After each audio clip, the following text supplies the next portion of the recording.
এটা হচ্ছে doctor plant. যারা বিষাক্ত রাসায়নিক কীটনাশক ব্যবহার করতে চান না, বাড়িতে ছাদ বাগান আছে বা কিচেন গার্ডেন আছে, বাড়িতে অর্গানিক ফার্মিং করেন, নিজেদের খাবার জন্য শাকসবজি ফলমূল তৈরি করেন, কিন্তু বাধ্য হয়ে রাসায়নিক কীটনাশক ব্যবহার করছেন, কারণ কীটনাশক ব্যবহার না করলে গাছ নষ্ট হয়ে যাচ্ছে, ফলমূল হচ্ছে না, সেখানে এই গাছটা একটা আশ্চর্য গাছ। এখানে আপনি কীটনাশক ব্যবহার করার হাত থেকে মুক্তি পেতে পারেন। যেমন এটার নাম আর্টিমিশিয়া, আবার অনেকে বলেন ওয়ামউড বা অনেকে বলেন ডক্টর প্ল্যান্ট।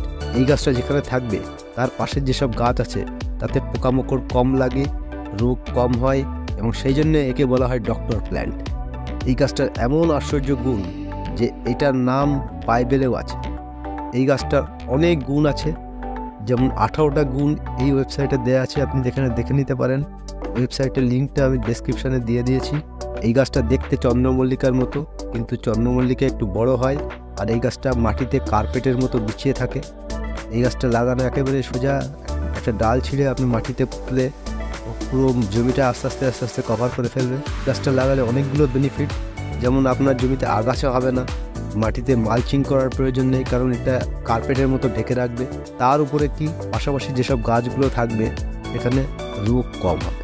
আর্টিমিশিয়া বা ডক্টর প্ল্যান্টের মতো অত স্ট্রং না হলেও কিছু কিছু গাছ এই ধরনের বিভিন্ন রোগ থেকে অন্যান্য গাছকে রক্ষা করে। যেমন সেট্রোনিলা এমন একটা গাছ যেটার রস থেকে আপনার মশা মাছি তাড়ানোর ওষুধ তৈরি হয়।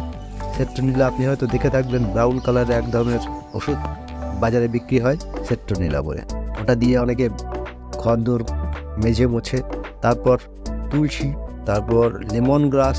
এই গাছগুলো যদি আপনি বাগানের চারিদিকে রাখতে পারেন, আপনার ছাদ বাগানে বিভিন্ন জায়গায় রাখতে পারেন, কিচেন গার্ডেনের বিভিন্ন জায়গায় রাখতে পারেন, তাহলে আপনার রোগ কম হবে, আপনার কীটনাশক ব্যবহার করার প্রয়োজন নেই। আপনি অর্গ্যানিক খাবার, কোনো বিষ ছাড়া, রাসায়নিক বিষ ছাড়া আপনি নিজের খাবারটা তৈরি করতে পারবেন শুধুমাত্র এই ধরনের গাছের জন্যে। আর তার মধ্যে সবচেয়ে বেশি অন্যতম গাছ হচ্ছে এই ডক্টর প্ল্যান্ট বা আর্টিমিশিয়া বা ওয়ামউড। এই গাছটা যদি আপনি নার্সারিতে না পান আমাকে জানাবেন, আমি ফ্রি সবাইকে দেওয়ার চেষ্টা করব। আমার বাগানে প্রচুর আছে, এখান থেকে ডাল দুটো ছিঁড়ে নিয়ে আপনাকে দিয়ে দেবো। এই গাছটা একেবারে লো মেনটেনেন্স। গাছটা দেখতে চন্দ্রমল্লিকার মতো হলেও চন্দ্রমল্লিকার থেকে একটু হালকা সিলভার কালারের, আর এটা প্রচণ্ড হার্ডি গাছ, যে কোনো এনভায়রনমেন্টে এটা অ্যাডাপ্ট করে নিতে পারে। এটা হচ্ছে ডক্টর ফিশ, যাকে অন্য নামে ডাকা হয় পেডিকিউর ফিশ বলে বা সার্জেন্ট ফিশ বলে। কারণ দেখবেন কিছু কিছু শপিং মলে কিছু মানুষ জলের মধ্যে পা দিয়ে বসে আছে এবং কিছু মাছ পায়ের থেকে ডেড স্কিনগুলো খেয়ে নিচ্ছে, নোংরাগুলো খেয়ে নিচ্ছে। তো এই যে মাছ, এই মাছগুলোকে ডক্টর ফিশ বলে, কারণ পায়ের যত নোংরা সেগুলো পরিষ্কার করে দেয়। আর একই কারণে তাকে পেডিকিউর ফিশ বলা হয় এবং সার্জেন্ট ফিশ বলা হয়। এই ডক্টর ফিশ মশা কন্ট্রোল করতেও কাজে লাগে। কোনো জমা জলে যদি এই মাছ দেওয়া হয় তাহলে এখানকার মশার লার্ভা খেয়ে পরিষ্কার করে দেয়।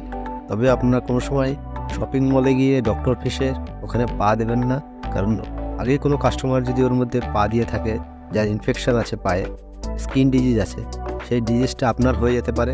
ওই জন্যে ওর মধ্যে পা না দেওয়াই ভালো। সম্ভব হলে নিজের বাড়িতে ডক্টর ফিশ কিনে অ্যাকুয়ারিয়ামে রেখে পেডিকিউর করে নিতে পারেন। ভালো থাকবেন, সাবধানে থাকবেন। নমস্কার।